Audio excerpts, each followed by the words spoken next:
Call to order the regular Board of Education meeting on August 4th at 6:30 p.m. Please stand for the Pledge of Allegiance.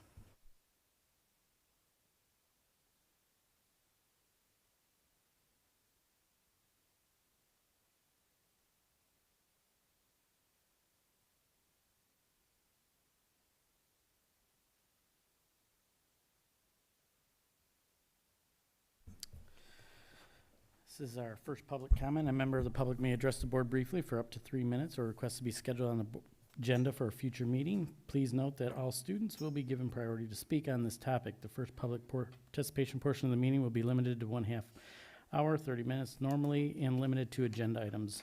The second public participation portion will be offered at the end of the agenda and allow for any other commitment or comment.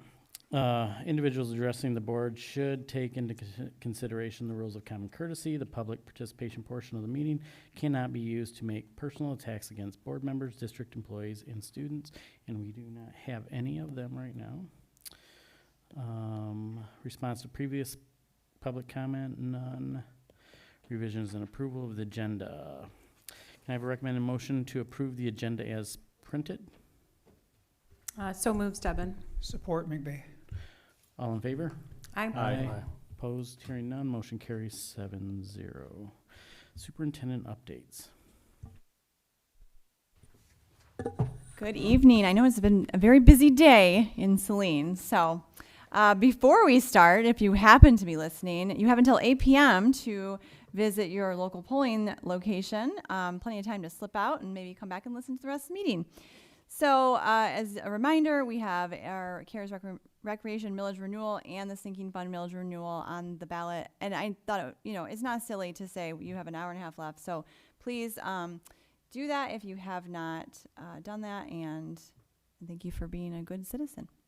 It's been a full stretch since we last met in early July. Teams across the district has spent lots of time preparing. You can tell I'm tired by the way this is coming out.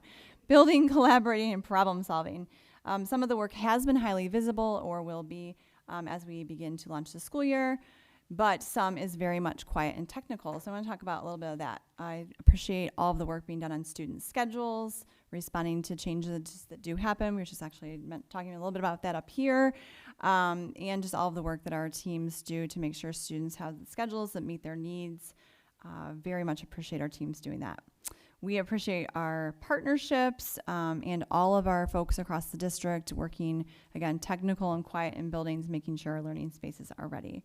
So a few notes on that. Our campus investment projects and bond projects are moving forward with great intention to get teachers settled and in classrooms ready to teach.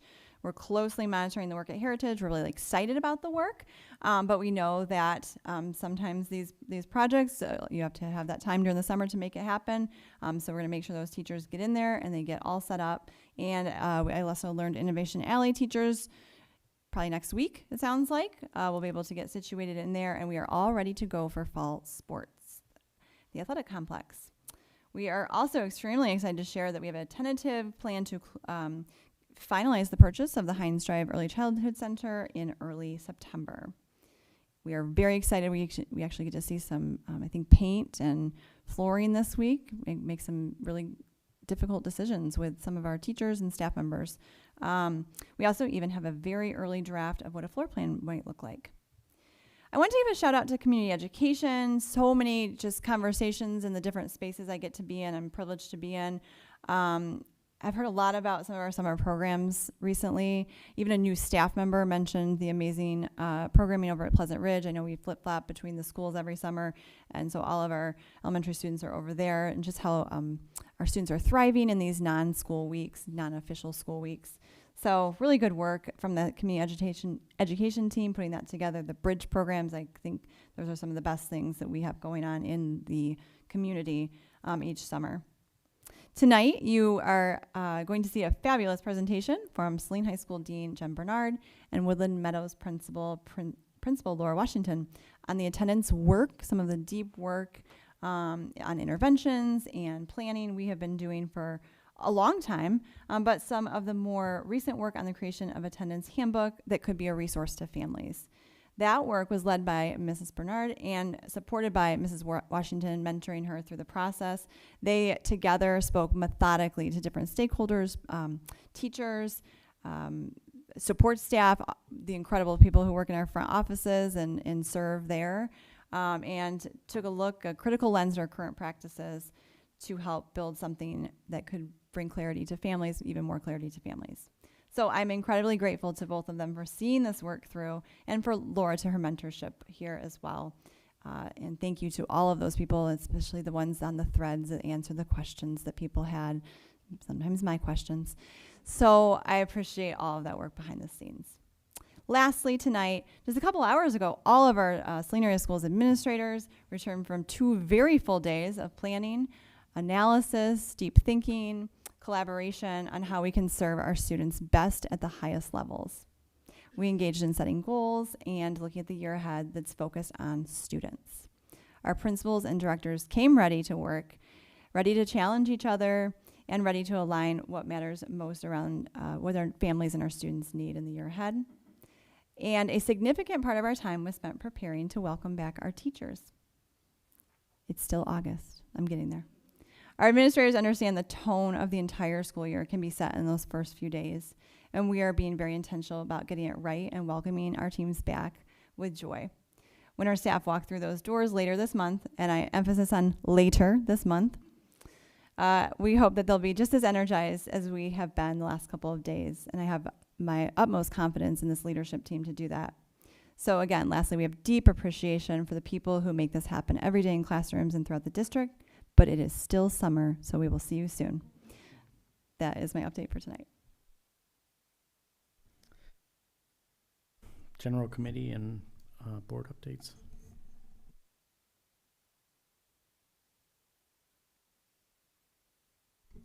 I will have something to talk about, but I just have a quick reminder that Summerfest is this upcoming weekend, and Miss Saline will be on Saturday from noon to 2. I just want to note that Brian Puffer, the Director of Community Ed, and I met earlier this week to plan out administrative regulations for the CARES Committee. Everything from, who gets to be on it, how long the terms are, what happens when people don't show, things like that. Basic boilerplate stuff that hasn't been addressed in the past thoroughly. And I'm going to be bringing that to the August 25th meeting of the Finance Committee. That is my report. It's been a quiet month. I'll just add real quick, if you did not sign up for the bus tour, August 10th, 12 o'clock at Weber Bliss, the bus tour for the board. Busy couple of days for me with Saline Area Schools. So just to reinforce what Rachel said, please get to the polls if you can. I was happy today to support our Sinking Fund, CARES, and our library. So please consider and read those opportunities to continue to support our community. I also, and get your very, very cool stickers that kids decorate. I also had the opportunity to meet with several of our potential trustees for next year. I, as Tim knows, invited all of them to talk if they had any questions, and met with several today. And so, I'm really going to miss Nate and Michael, potentially Tim and Lauren. I was very happy to have respectful, collaborative, and joyful conversations. So I thought that was good. Tomorrow is our athletics committee meeting and another policy meeting because we have a lot of work to do. I wanted to thank Jason and Lauren and Rachel and Betty for the collaborative and respectful, again, two common themes here, conversation in our committee meeting last week. Was it already last week? Because I think even when we see different things, we still communicate very effectively. And that is something that all of the potential candidates that I met with today commented on, how this team seems to be operating and functioning as a good team. So I think that's something to remark on. So thank you.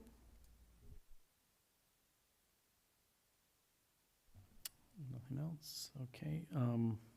Moving on to action items. The first one, I will make the motion to approve and accept the proposed amendments to the superintendent contract as presented by Board President Austin. Can I have a second on that? Support Thursdays. Any questions? I know we've all been shared on it. I just wanted to comment that Tim did send me the documentation and offer an opportunity for questions since I wasn't here last time, so thank you. No other questions? All in favor? Aye. Opposed? Hearing none, motion carries 7-0. Okay, recommended motion to approve the course listed below to be added to the 2026-2027 Liberty High School course catalog as submitted by Kara Davis, Assistant Superintendent of Teaching and Learning. Sports Probability and Statistics, Saline Speaks, Saline Media Arts. I can make the motion, Stebbin. I'd like to support it. McVeigh? Any questions on that? No questions. I just wanted to add that one of those is a partnership with, I believe, the city of Saline and some of the work that we've been doing on the Saline Connected Committee. There's a small piece of that curriculum. So I think if there's no other questions, I won't invite Kara up, but really excited about that part. Great. All in favor? Aye. Opposed? Hearing none, motion carries 7-0. Can I have a recommended motion to approve middle school health as a new course to be added to the 2026-2027 Saline Middle School course catalog as submitted by Kara Davis, Assistant Superintendent of Teaching and Learning? So moved. Support Thursdays. Any questions on that one? I do have one quick question.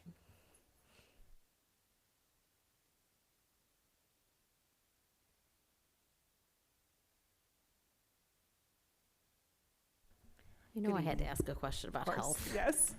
I was just wondering, so will this be an elective? Will they take it all 3 years? I couldn't quite tell. Yeah, so what it's going to be, it's going to act as a required rotating course that all of our 6th, 7th, and 8th graders will take. It's taking the curriculum that was pre-existing in our science and 6th grade classes and combining its pre-approved curriculum that you've seen before, but combining it into a cohesive health class with a teacher of record. So they will take it once throughout middle school? Currently, we're still rotating on the 6th, 7th, and 8th grade rotation based upon the lessons as approved from the Positive Prevention Plus curriculum. So we're looking at scaling it that way, but it is a conversation I'd love to explore in the near future in terms of the timing of the units across the 3 grade levels. And so we're potentially recruiting a health teacher, or it's going to be a health certified teacher. 'Cause I know It's a that health was- certified teacher where we, this past year, we brought a health certified teacher in to teach the units in order to be aligned with the state requirements for the curriculum, which was really important. And I think that is definitely, as Kim and I, our principal Jasper and I were speaking, an important next step was building in this course so that there could be a certified health teacher for each 6th, 7th, and 8th grade students in order to really get into this important content for kids. Great, this is exciting. Thank you. Anything else? All right.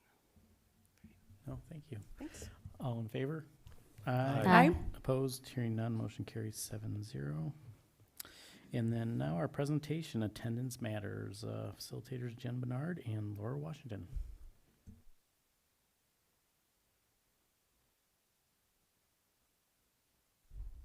Good evening, everybody. Your attendance is really important, so we're really glad you're here. This is awesome. It's great. It's great, great, great. So attendance does matter, and so we're going to help hopefully build consistency, clarity, and our community. Slide, please. It isn't optional, right? It's Michigan law. And so beyond the fact that you're going to learn this evening why attendance is so important, just know that it is part of the MCL code 380.1561 that obligates all students ages 6 to 18 to be in school. Next slide. So when we talk about attendance, we obviously know how important it is. But one thing that we as a district, in the words of Carol Diglio, we really haven't been operating as a school district. We've definitely been a district of schools in this area in terms of reporting and in terms of having parents, just simply understand what was happening.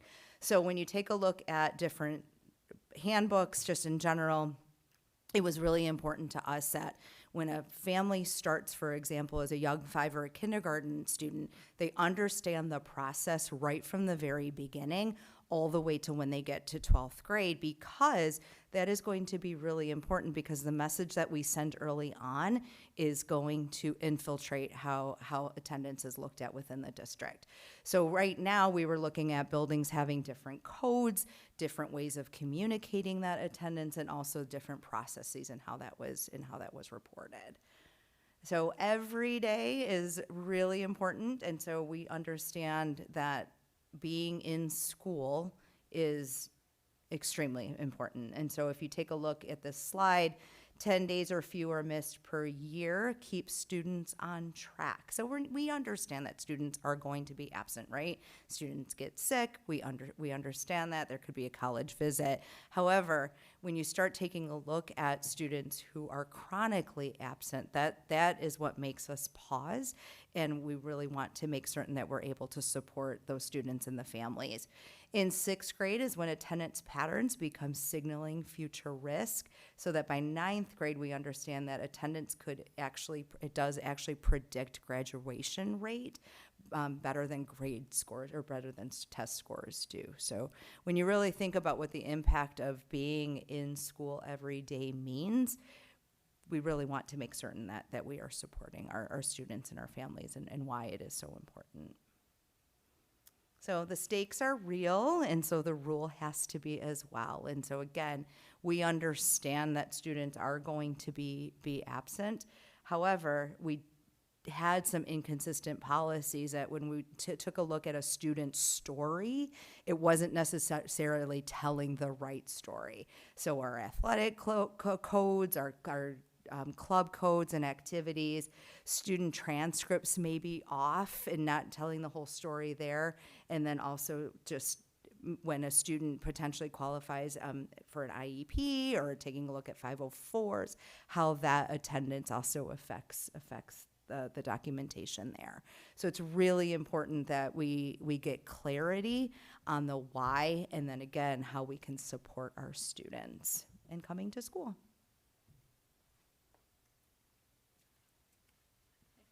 Hi, everybody. Thank you. I'm Jen. It's a pleasure to be here. It's been an honor to be a part of this work with Laura. So next slide, Ben, please.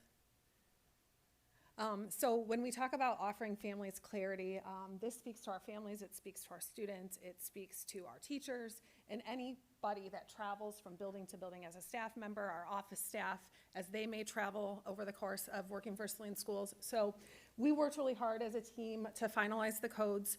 Let's make them something that's simple, understandable, but as students, as Laura said, travel from school to school, our families get really used to seeing the codes, as well as our students on their attendance records in Power School.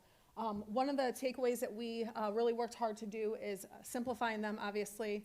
One of the changes is we went from an unreported absence to modeling the reported absence piece versus excused. One of the things, just excused absence, we've noticed families tend to think that it's excused, and so it's not a part of the story. So we worked hard to try and make the language kind of coincide with what our goal is to have every student be in school. Previously, our medical absence code and bereavement code were all in one. And so we worked to try and separate those based on the needs of the students as they navigate those things, and making sure that our staff that are looking at their attendance records can see the difference between medical and bereavement, where before they were put together. We worked to put together our school-sponsored events. So this will encompass our athletic absences, as well as our clubs and activities, and as well as field trips. Prior to this work, everything kind of lived in its own silo, and so we just tried to reclassify things and regroup things for simplicity. The codes that you see on this screen are going to be codes that we will incorporate into our attendance process as letters are generated through Parent Square and as students travel through our process so that we can determine intervention and support. Next slide, please, Ben. So again, one set of codes, every building, every time. These are the remaining codes that we will have in our system. We've added some online codes to support our new Flex program that's going to be offered here at Liberty. Next slide. And then in addition to the coding, we felt it was really important for the clarity piece for our families and our students and our office staff to really work to define what an absence is and what tardy is. And so we will have developmentally appropriate at each level. And so at the elementary level, attendance is taken twice per day. And so they will be considered absent if they miss more than 40 minutes of the AM part of attendance that's being taken, or 40 minutes of the PM portion of attendance being taken, or they may miss the whole day and they're just absent the entire day. Tardies, we work to identify and kind of align with what middle school and high school was doing. And so after the bell rings, if a student arrives within the first 15 minutes of the AM and PM attendance for elementary, they're considered tardy. And then in doing this work, it was really important to us to kind of figure out what translates over to the state for state reporting of attendance. And so we noticed and recognized that the full day attendance piece, there were some discrepancies. And so we are coinciding with what's set up in Power School so that our attendance data that is sent to the state is also represented with how we handle the processes in the office when entering attendance. So middle school and high school, that speaks to a student is considered present if they're in 3 out of the 5 class periods or attend 3 class periods for that day. That is what's sent to the state. They're marked present. If they attend less than that, they are considered absent. Next slide. Clarity when reporting absences. So just being at the high school and the work that I've been doing up there as one of the deans, oftentimes our families would let us know that when they reached the high school, over the years of traveling through Saline area schools, the processes of reporting attendance as a family member is different at each building. And so we worked hard to kind of identify with our office staff what is important, what do we need to know, and how do we want to receive it. And so we came to the conclusion that a form on our website, so each website will have a form that families can submit to offer an electronic version of reporting an absence, or they can still call in an absence using the voicemail line. So we'll have 2 options for every building, the same looking form. Everything will kind of be the same across the board.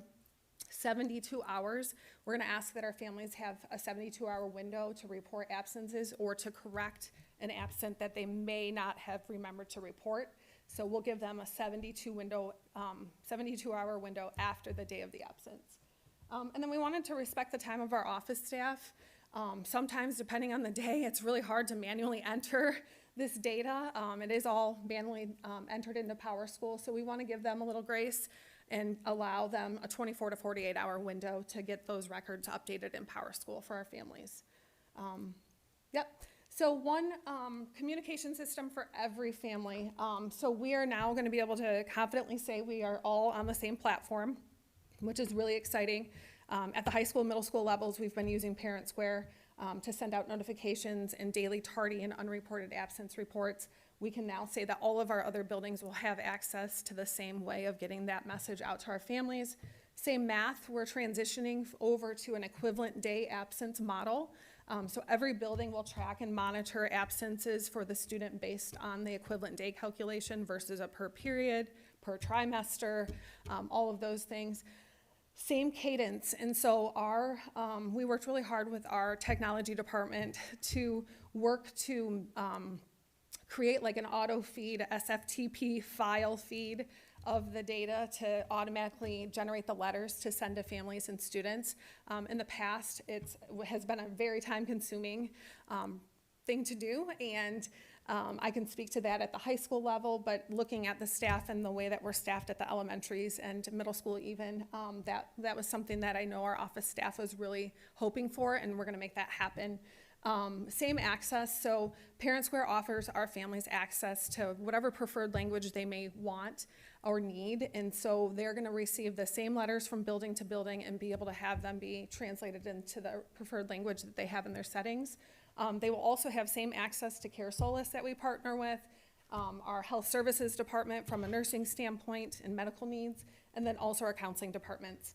And then our handbook. So we are still working on our handbook to finalize that, obviously. That will be finalized after the key decisions are made with policy.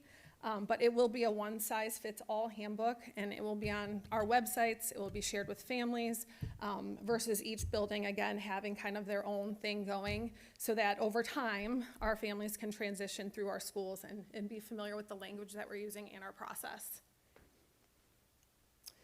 Consistency. So we work to identify some thresholds or levels for attendance and what kind of our commitment is to those different levels. So between 5 and 9 absences, we're going to send a letter with awareness and support and reminders about our policy, work to try and identify some of the barriers. 10 to 14 days, we are going to connect those students with some supports within the school. It may be a social worker, it may be a mentor, it may be a counselor to kind of dig in and kind of help determine what the root cause for the absences are and work to support with a plan those students.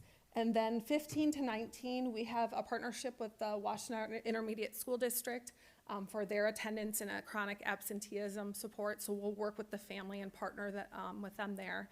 And then 20 or more is a partnership with truancy to see if there's anything that we haven't been able to identify as a school, that the counselor hasn't been able to identify, or that the ISD hasn't been able to identify. We're hoping that they may be able to support a student or family there. And then, again, this is all about partnership, and so we want our students to be in school. There are so many benefits socially, emotionally, academically being in school. The handbook is not just a set of rules, it's committing us as a district to support them, and we want to be able to provide the same resources and processes throughout. Our families, it's embedded in our handbook. We really want to have them also have a part in this and emphasize the importance of attendance with their students at home, review our handbook with them, establish routines, watch for headaches and things that may be a sign of anxiety, and see if we can connect them with support at school sooner rather than later. And then we also want to be providing resources to families like Care Solace consistently across the district, engaging students with their counselors and the supports that we have readily available at school, like our deans, and then also provide resources from Attendance Works. And then what that builds, Carol, you're supposed to jump to, I was waiting for it. So we've really put a lot of energy into, really good energy into going from the district of schools where we're all kind of doing our own thing to really embracing us as a school district and working to partner and be clear and be consistent and provide a sense of community with our students and our families. And then for us and our MTSS teams and everybody else, that data then becomes more comparable, it's more real when we start talking about trends for Saline, when we have the same system, same codes, all of those things. And then obviously together we can make every day count, and this work would not have been possible at all if we didn't have support from so many community members and our teachers and staff. Dr. Kowalski for bringing this to our attention and to having a vision and to really want to emphasize the importance of attendance. And then our administrative team, we have been working with them, and we've been a part of admin meetings. I'm normally not at them, I was invited. So we've worked with them for collaborating on ideas and goals that they had to just try and work to build a system that's consistent. Nursing staff for their expertise on medical notes and doctor's notes and things like that. CORE for providing additional insights, recommendations. We thank them, so thank you all. I feel very strange having my back to you. And then technology department, they have done so much heavy lifting and have more lifting to do because now they're taking this back to build out in our platform so that everything can be consistent. So anyone that we've missed, we thank you too. So it's been really great to be a part of this project, and thank you all for having us here tonight. So. Thank you. Is there any questions at all? I have a few. Who, me? Hi, thanks very much again. I do have so my joke didn't land very well at the beginning. I said I was going to ditch this. So here we go. I have 3 or 4 questions. So chronic absenteeism, there is a definition. I think we've heard the definition. If you could just share it with us. 10 or more, right? Absences. Are they consecutive or? Not necessarily. So we're looking for a trend over time. So within a year, we're looking at 10 or more absences.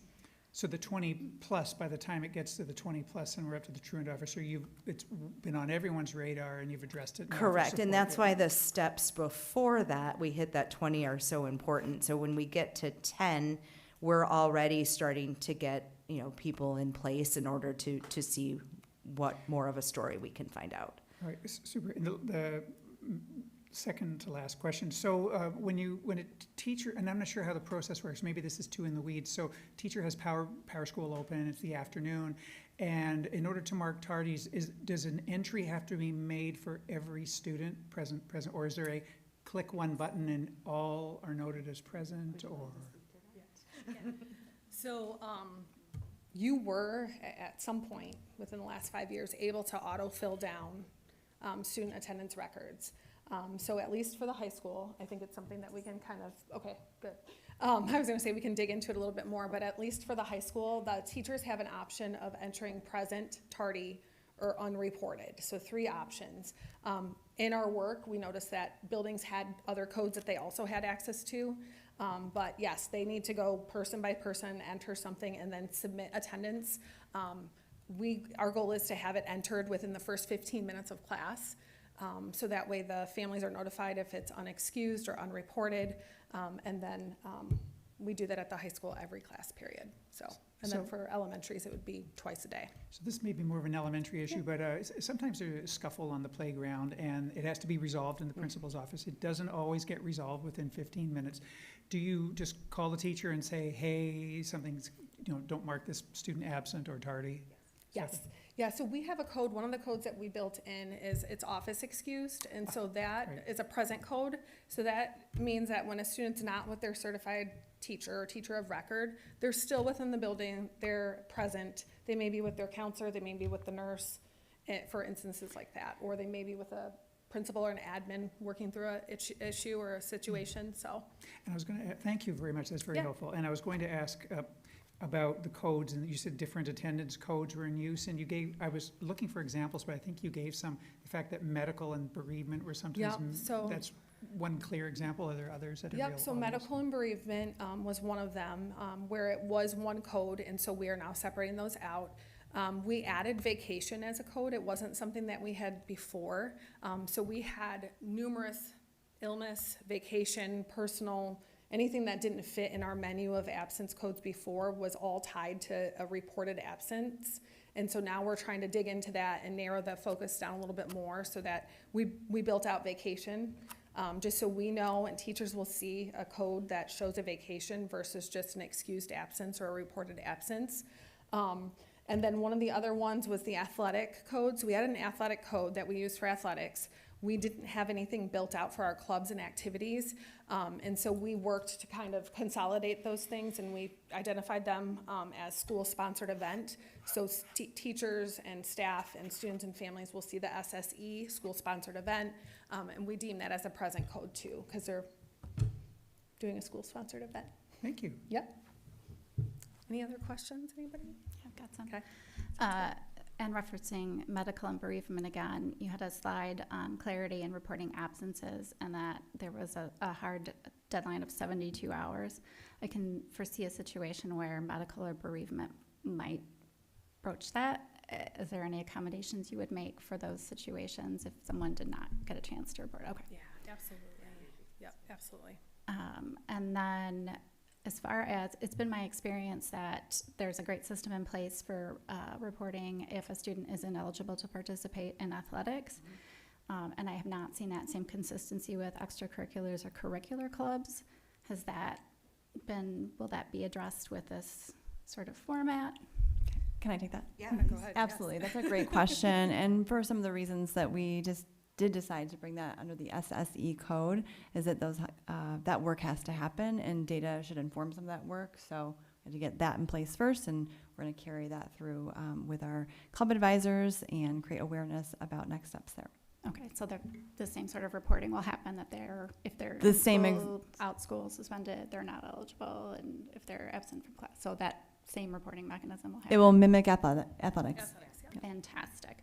I think that's pretty much it. I did, on your slide about community and a true partnership with families, I did just want to mention resources with community mental health. You mentioned Care Solace, but always with community mental health if possible. Thank you. And we'll be sure to add that to our handbook, because in our handbook, and you'll see that, but we've added a whole family resource section, but that's definitely one that we can link there as well. Fantastic. Yeah, And absolutely. it's very clear how much work that you put into this. So thank you very much. That was a heavy lift.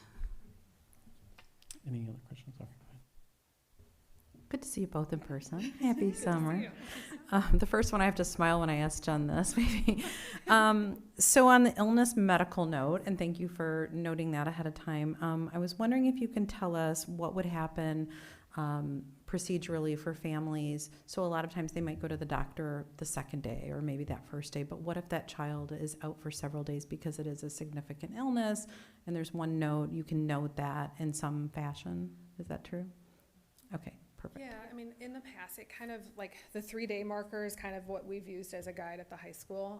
And we've asked if students have been out for consecutive days beyond that, if they can get an updated note sent over to us, we could go back and change those other days as medical. Okay. And then I just did want to make a little comment. That is assuming that people have medical assistance that they can readily get and medical insurance. So I just wanted to put a pin in that for us. That there could be families that have a situation where they cannot afford or have insurance to go to the doctor right away. Yeah, 100%. And I think it's also really important to note there's still 5 to 9, right? Before really we're digging into anything. If a person is sick and you don't have a medical note, you still have some days in there. I mean, it's up to almost 2 weeks where we're really not going to, question a whole ton at that point. It's really after that 10 that we are concerned, and we are such a caring community that we want to make certain that we're supporting our students in the best way possible. Okay, great. Thank you. I'm thinking about the athletics committee meeting tomorrow. And so you had the slide up with a student must attend 3 full periods of class in order to participate in athletics. And I think it said extracurriculars, but we can go back and look. I would assume there's parity. How are you going to operationalize that through daily checks and personnel time? Yeah, sure. Yeah. So we've been working closely with Ashley and Jeff and their team, as well as technology, to work to set up the auto file feed of the SFTP that will go to our athletic department, and then they will push that information out to the coaches and advisors for clubs. So it'll be the same process for clubs and activities as it is for athletics as it stands today. But versus athletics, one of the discoveries that we found when we met with them is that they were doing this manually. And so Jeff and Ashley now will have an automated system that will provide them with this information to then spend the time getting it out to the families. So. Okay, perfect. Yeah, when you talk about impact, I can't. When we first started discovery into this, we're like, wait a minute, you do what? Yeah. How often? I mean, they were doing that every 2 weeks, right, for athletic checks. And so the hope is that all of this will really free up some time for them. Great. As well. Sounds good. My other comment was just to put a pin in something for policy committee. And this is in accordance with the same MCL that Laura quoted. But on Troon Policy 5301, there's not alignment between the excused absences on the potential new policy and the list that's on there. So an example would be vacations is on the recommended excused list here and not there. There is legal matters. I don't recall seeing that one. There was observance of religious holidays for students' own faith, and that was there? Yes. Okay, perfect.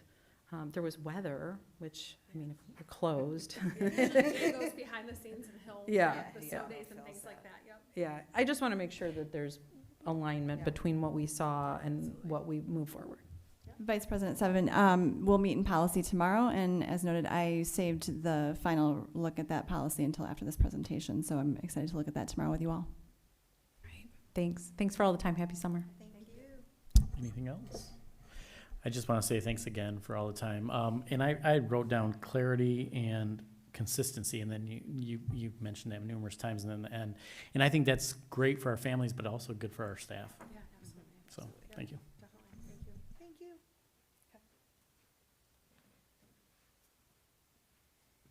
you. Okay, so we have discussion items, and this is pretty much going to be policy updates with Facilitator Chair Jason Tisdez. And I do want to thank the policy committee. I mean, you guys have had a lot of work and been doing a lot of reading. Thanks. Thank you, President Austin. A lot of things also goes to Dr. Kowalski and team for that. A lot of the work there was all on them. The whole board got the most recent policy roll-up. We are knocking at the door of getting everything done. We have 2 more policy meetings coming up tomorrow and next week, to which we hope to finalize everything, get everything to the board for final look at, walk through, questions, review, comment, and then our August 25th board meeting, we are hoping that we will have everything buttoned up and we will be able to move through and do a full adoption of the policy at that time.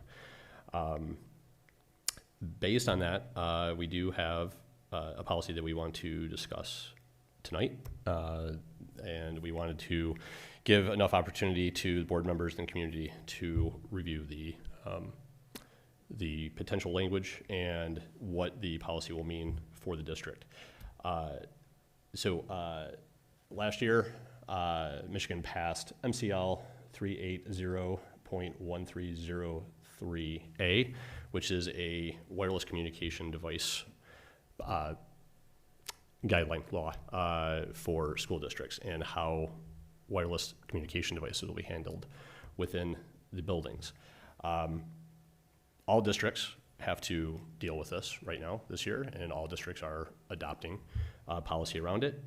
We have very limited options as we adopt the policy. The law is pretty straightforward, but we do have a little bit of flexibility, and that's what we wanted to discuss tonight.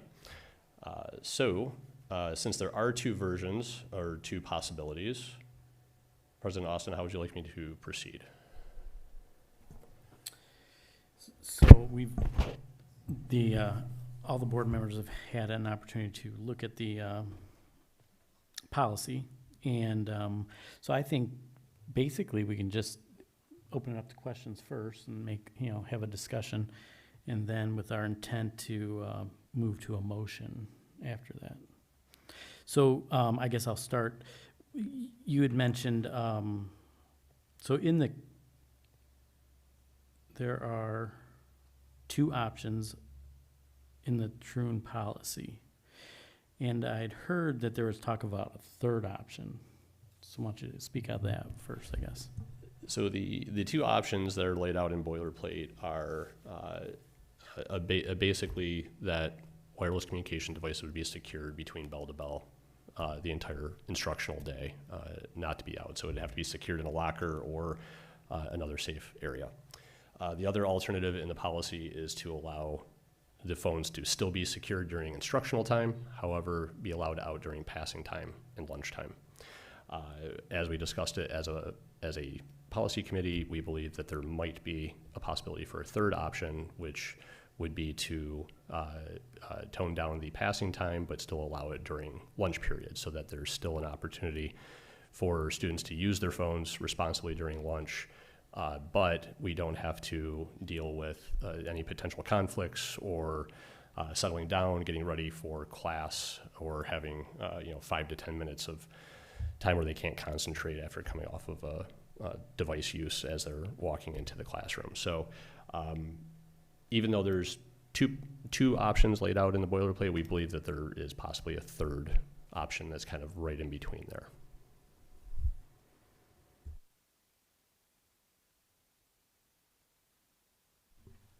Just wondering what this looks like sort of operationally, particularly at the high school. Who's in charge of monitoring whether the kids' phones are away? I mean, they don't have lockers. When we say secured, are we meaning backpacks, coats?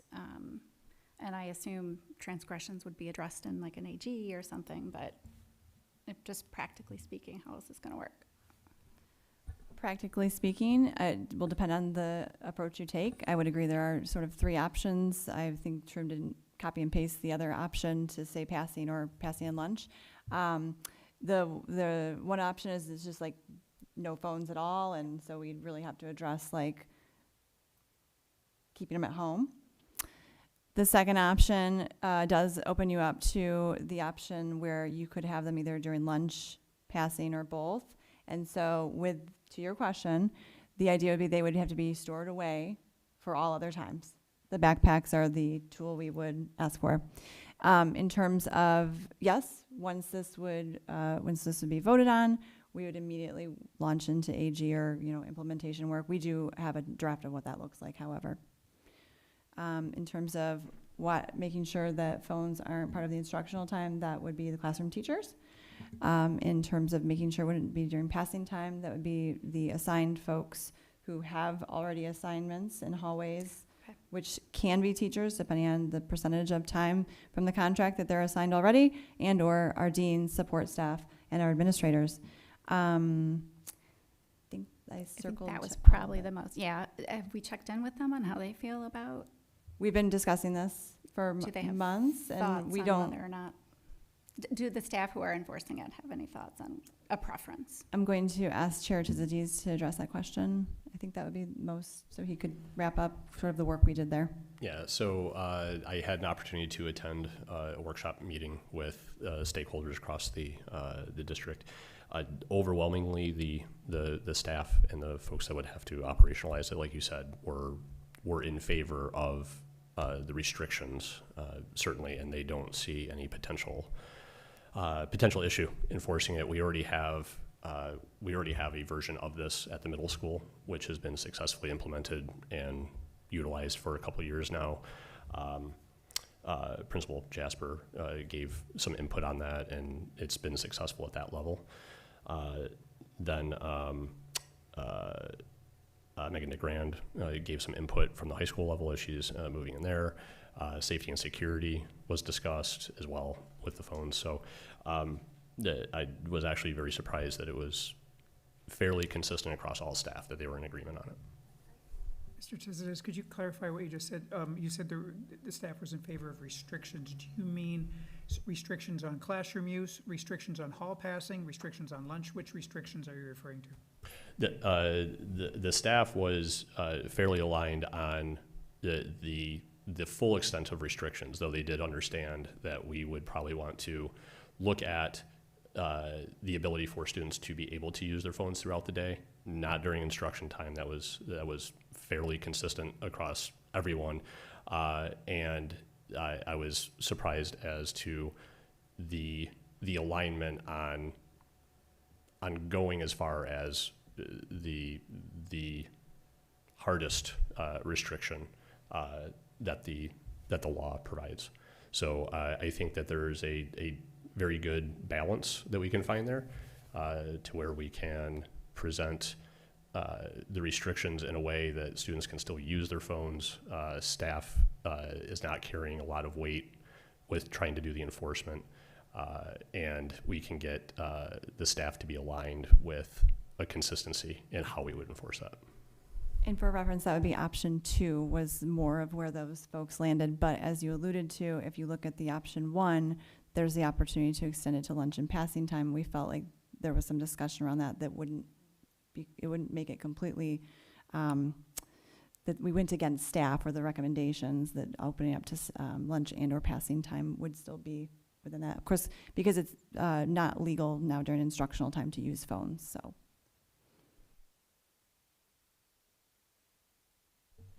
Quick question. So since we don't have, sorry about that. Were you going to ask? Oh, since we don't have the third option listed, we can assume that option 1 could be option 3. You just strike out the passing time if you wanted to just do lunch.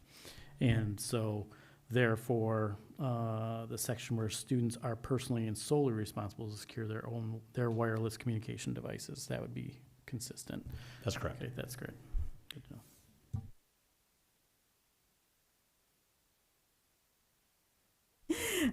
Hey, I just wanted to first step back a little bit because we do have a recommended motion underneath this. So I just wanted to give a little bit of flavor as to that.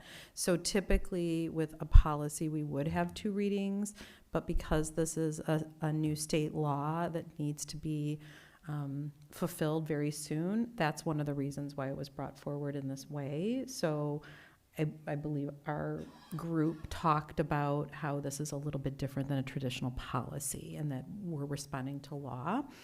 I also wanted to thank those staff members who discussed the backpack versus the lockers, because I did get a lot of parental feedback with people not being comfortable,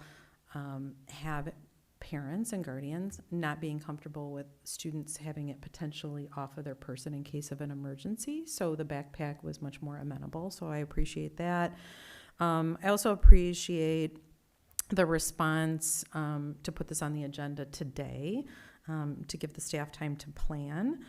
And then I guess I would say we do have the 3 options. I'll just throw it out there. I am definitely more in the camp of a phased-in approach, like we kind of talked about in policy committee, where we're allowing option 1, including, I guess it's option 1, including lunch and passing time. So being as, I don't want to say as liberal as we can be with the policy and law, but giving them a little bit of an opportunity to get used to this very, very big change within our high school. And when we think about what's age appropriate, it's a little bit hard to compare the middle schoolers to the high schoolers.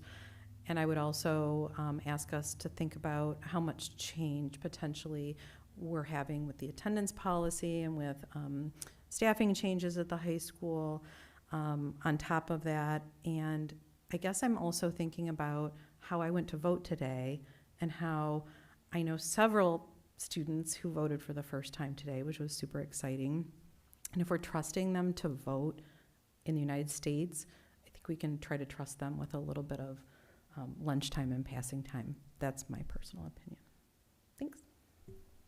And also to kind of follow up with what Vice President Stebbin said, and to go along with what Darcy said, to operationalize the policy, we wanted to have the discussion and move it forward on a motion today so that the administration has time to implement it, because we're getting kind of tight. So we want to make sure that they can point in a direction so that they can be ready for that.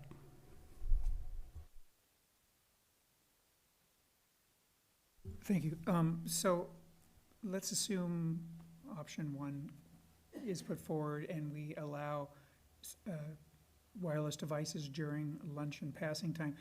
Do the administrators in this policy still have the discretion of dialing back some of that? Like, say you guys are out of control or instruction has suffered because as you alluded to earlier, Mr. Tizzit, is that instruction might suffer because you're coming in from the classroom fresh from a conversation or something on your device. Do the administrators, do you think, have any discretion in whether they allow passing time or lunch use, or once this is in policy, are we? So Done. traditionally, actually, I was thinking about this today and the evolution of this. No, they wouldn't really. It was legislated. I mean, that's part of the, Legislated that they can't use it during instruction time. Correct. But we're talking about I'm talking about the passing time. Is there any wiggle room on the part of administrators to dial that back? I don't believe so. I think the old wireless device policies for the last 20 years have read that, these will be handled, like devices will be used as needed throughout the building. And so administrators have had flexibility, but we've been given this legislation, and I would err on the side of, I would say no. I think it will be a policy that would be determined lunch, passing time, or both, or none at all. Okay. And I wouldn't want to get in the business of making exceptions from that policy. That would be my best. I get that, and I appreciate that. Thank you. Rachel, can I just build on that and maybe ask, but we as a board would have the opportunity to change our own policy in the future if we had feedback from the staff? Yes. Yeah. So my inclination on this is to go with sort of, it's not the most restrictive. The most restrictive would be you couldn't even have it in your, as I see it, there's actually sort of 4 choices, right? There's like, you can't even have it in your backpack. It's not allowed in school grounds. Moving up to, you can have it on school grounds in your backpack all day, but not take out at passing time and lunch. Then there's, you can have it in your backpack and have it out during lunch only. And then there's, you can have it in your backpack and come out during lunch and passing. My bias, I've been kind of trying to seek some input from parents and teachers. I've gotten plenty of input from students, those who live in my house. But you know, the formal input that our chair got was that the staff sort of leaned toward a keep them in your backpacks all day long theory. I'm also inclined as a pediatrician to lean that way, and also just as some, like, in terms of implementation and chasing kids around hall and passing time, trying to get them to put their phones back seems to me like, as a parent, that it would be kind of hard.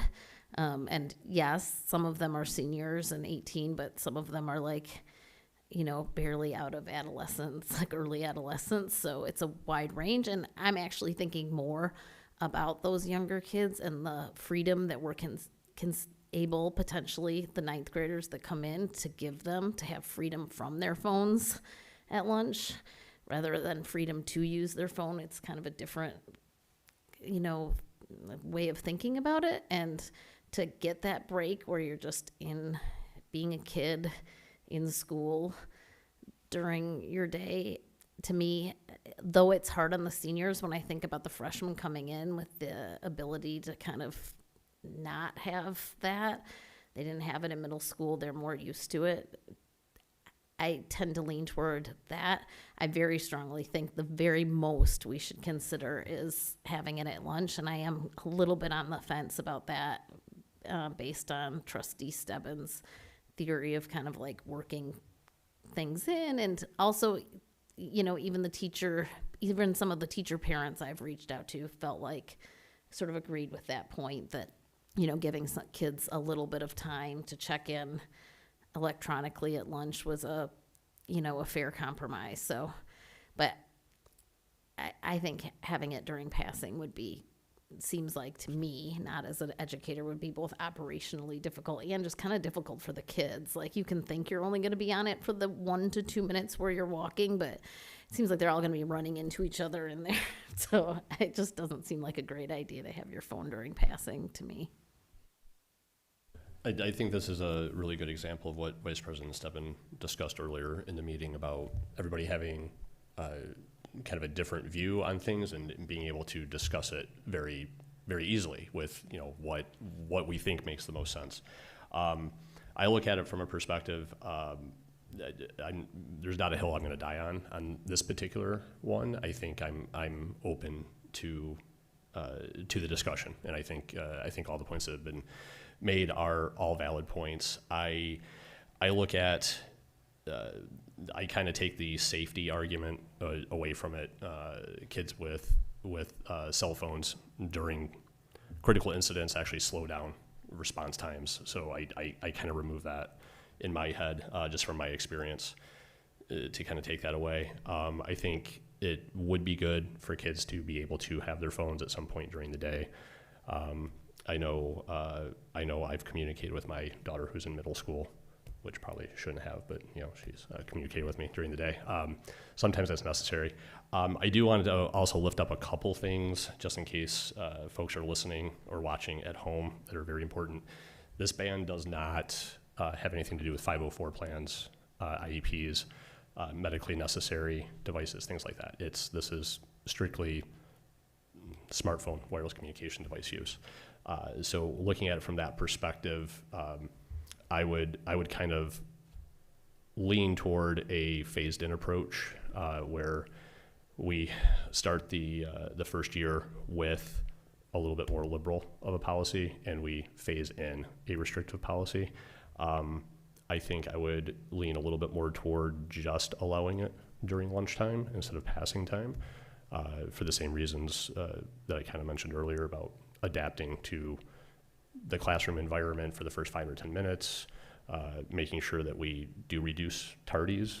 Kids don't get wrapped up in a conversation or something that's going on social media and end up getting tardies or even an absence. So I think I would be comfortable with allowing them during lunchtime, but not during passing time.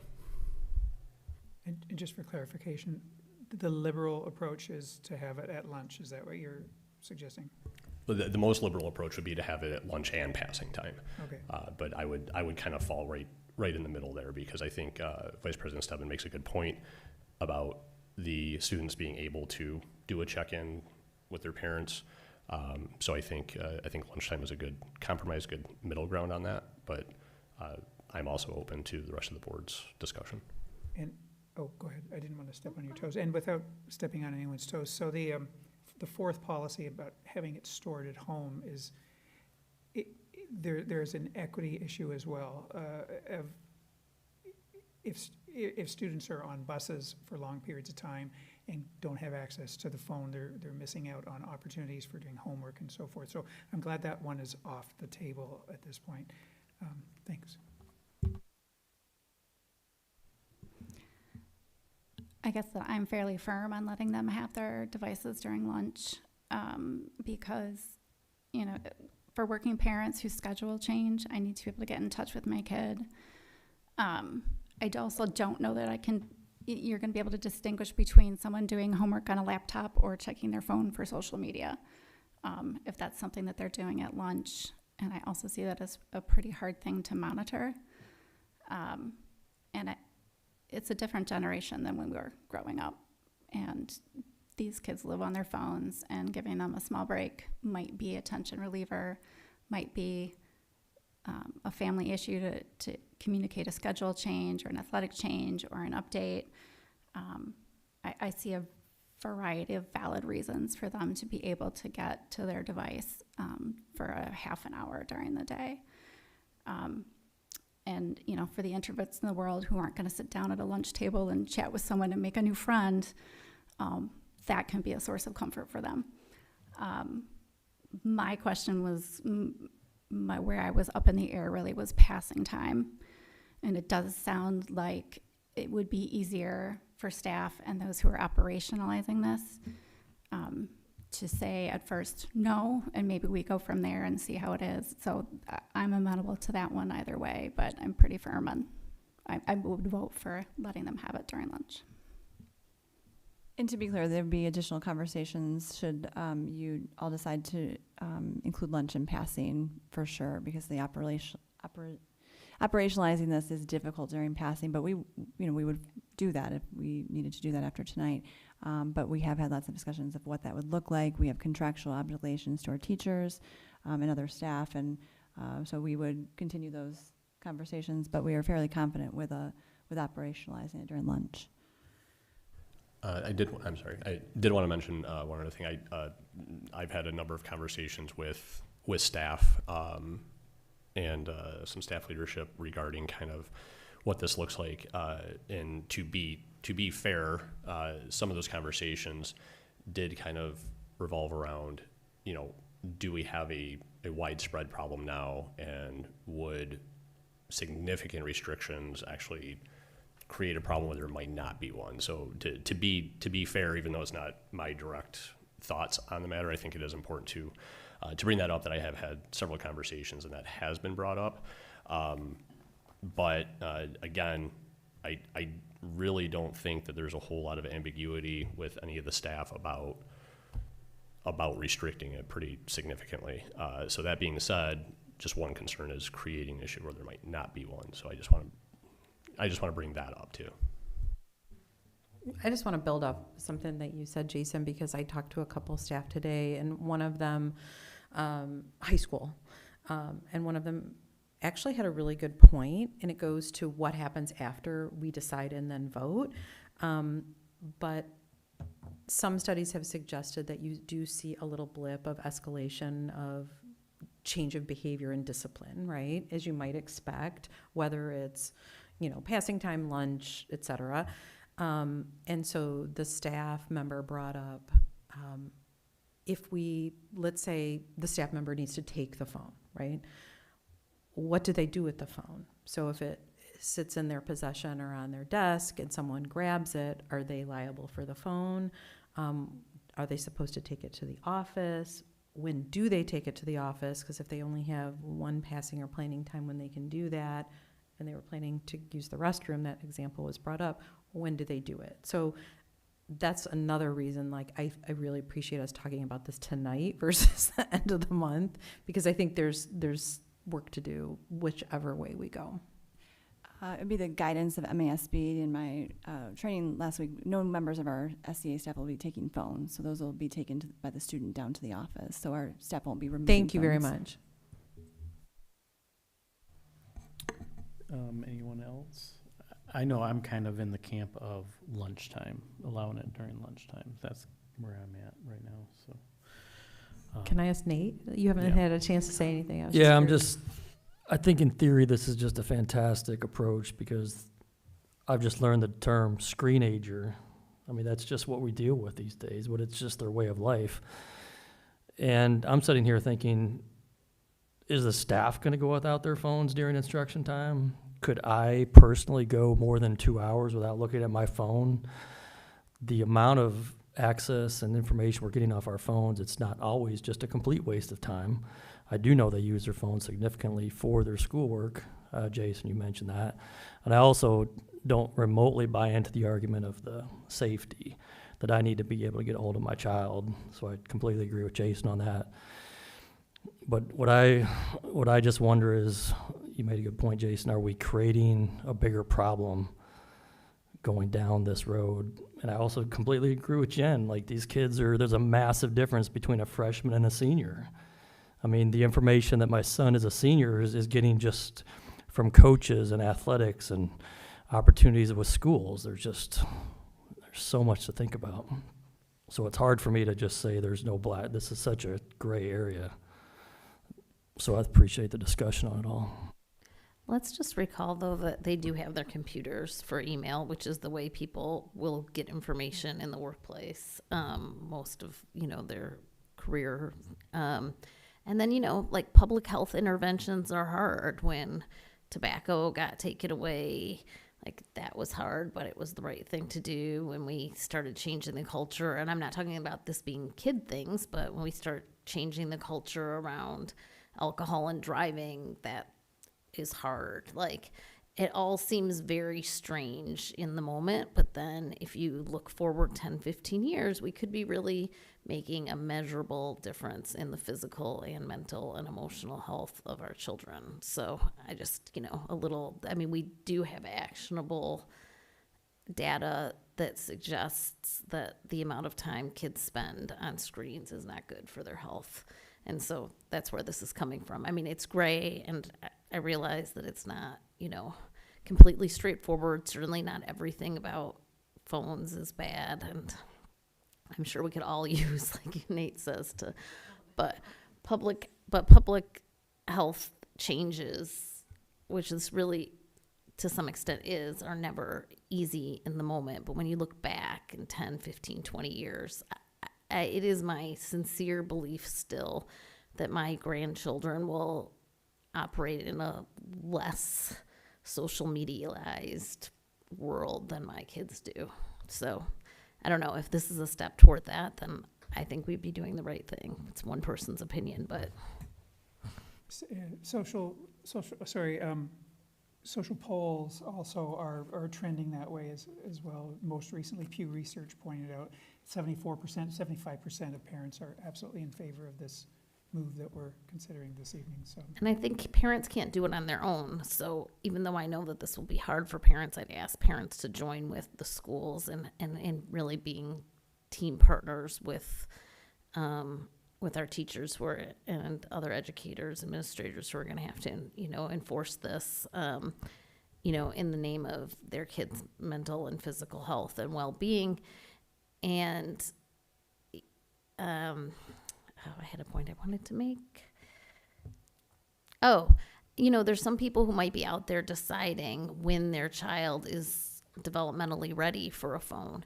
And if we're helping those parents, you know, that I was a few years back, not be the only ones. Like somebody pointed out to me about the lunch thing today, because I was polling parents that, like, if a parent chooses not to get their ninth grader a smartphone, this destigmatizes that choice for whatever reason. They're costly. You know, you're not the only kid at the lunch table who doesn't have a phone. And, you know, I recall that even from, like, you know, when Fortnite comes out or different things come out, and if your kid's not allowed and other kids are, it's hard as a parent. And so to some extent, I'm hopeful that this is the schools helping parents make the choices that polls suggest that most parents would like to be making. That's actually a really good point, Dr. Gold, because, you know, we talk about equity a lot, but don't always practice it. And there are parents that make a choice that their kids can't have a device. There's parents that don't have the choice that their kids can't have a device because of expense and things like that. And I actually didn't take that into consideration. I think that is a really good point.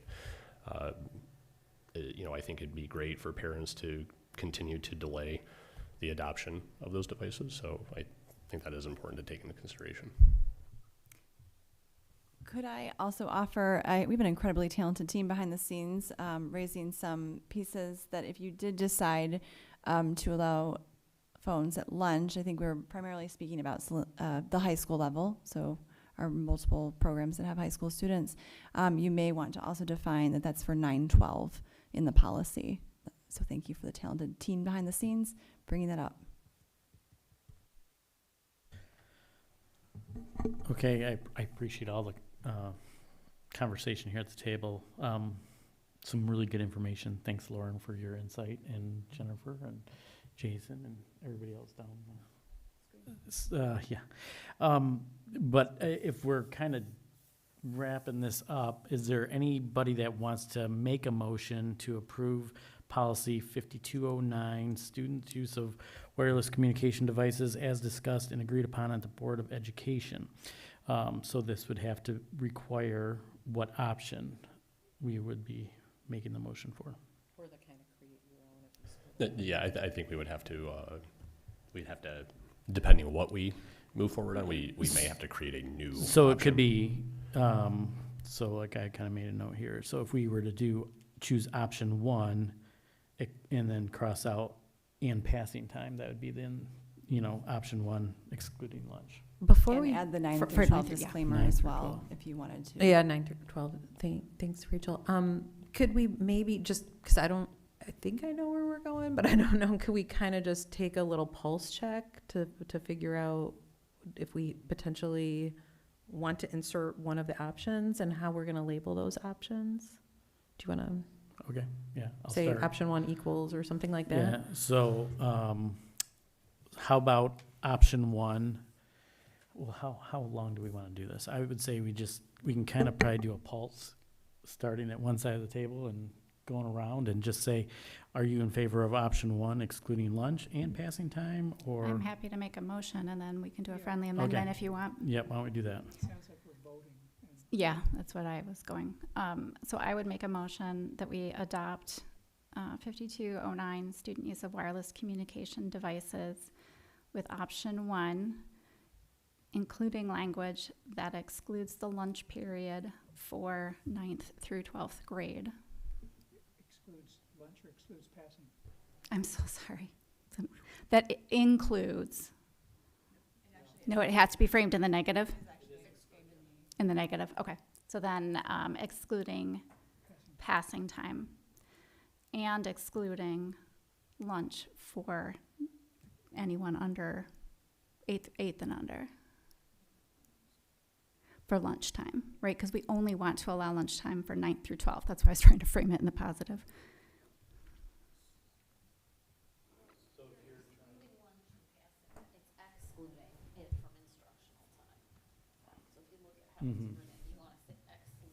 Excluding lunch and passing time for pre-K through. I think it's excluding lunch for grades 9 through 12, because you're saying it's everything except for 9 through 12. I'm getting Okay, okay. Excluding lunch. Now, do you want to also exclude passing time so they can have the phone during? No, I'm happy with lunch right now. Just lunchtime, so it's just excluding lunch from 9 through 12. That's the motion I'm happy Yeah. to make. We can, if someone wants to offer an amendment, we can consider that. I will second that motion. Now we can discuss it and go for a vote. So for clarity, we would be using, for the motion, we would be using option 1 with an adjustment to language that would only allow use during lunchtime for 9 through 12. It would not permit any use of cell phone for grades 8 and under in any building. And then that would be it. So for clarity, that's where we're at. Okay. I did, and I want to acknowledge that the teachers and staff who are in the schools, if they're operationalizing this, I wanted to honor that their intent in having it be more restrictive. And I'm advocating for use at lunch, but the passing time was less important to me. And it was important to me to acknowledge what the teachers felt was important to do. And so that's my hope, that we can kind of come to a compromise. And as noted earlier, we can update the policy. If you're looking for And they might update the law, honestly. I wouldn't be surprised. We'd update policy faster than that. If you're looking for input on this, I'm in favor of it, and for a number of reasons. I believe it's primarily that it's workable. I think it's quite workable. Any other comments on that? Do you want to take it to vote? All in favor? Who was Aye. the second? I'm sorry. I was the second. You were the second. Yep. All in favor? Aye. Aye. Opposed? Hearing none, motion carries 7-0. I would just like to say excellent work, everyone, because that's a difficult policy for us to go over, and excellent work, everyone. Thank you. The consent agenda. The consent agenda will be listed, the consent agenda is listed in the agenda and will be read aloud. The motion noted will allow for the authorization of all items without discussion unless a member of the board requests that any one of or all considered individually. Can I have a recommended motion to authorize the consent agenda as printed? So moved, McVeigh. Support Hanson. All in favor? Aye. Opposed? Hearing none, motion carries 7-0. Items scheduled on the next agenda. We'll have a very exciting August 25th, when I believe the policy for committee will move forward with the transition of policy. I do intend to bring a presentation on the strategic plan and ask for adoption of the strategic plan, and we will be gearing up for an exciting day on August 26th to welcome back our staff.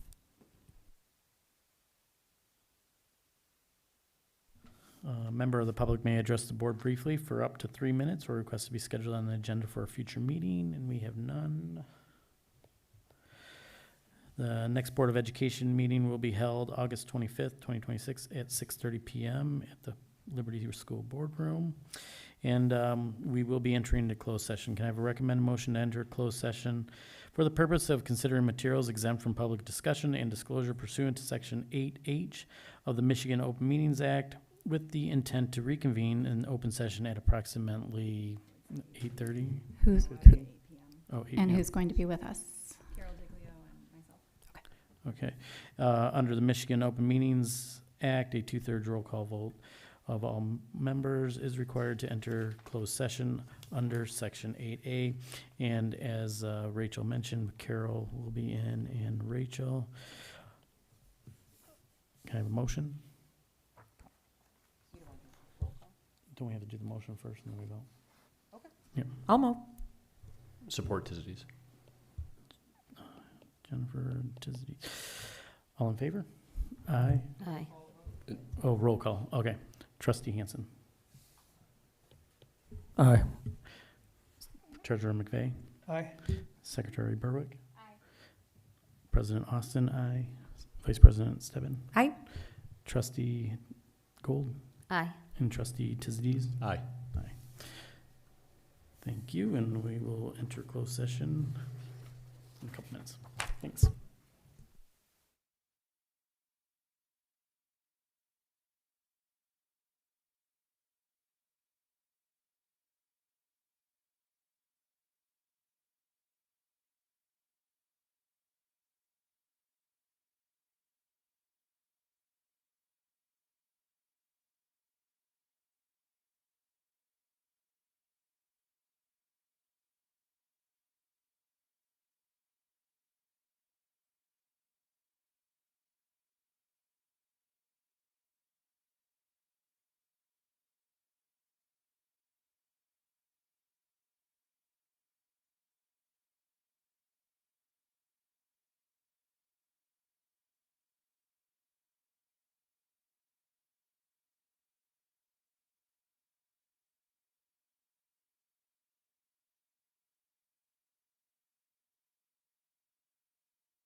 Okay, we will have one action item after closed session, and moved by Tim Austin and seconded by Stebbin.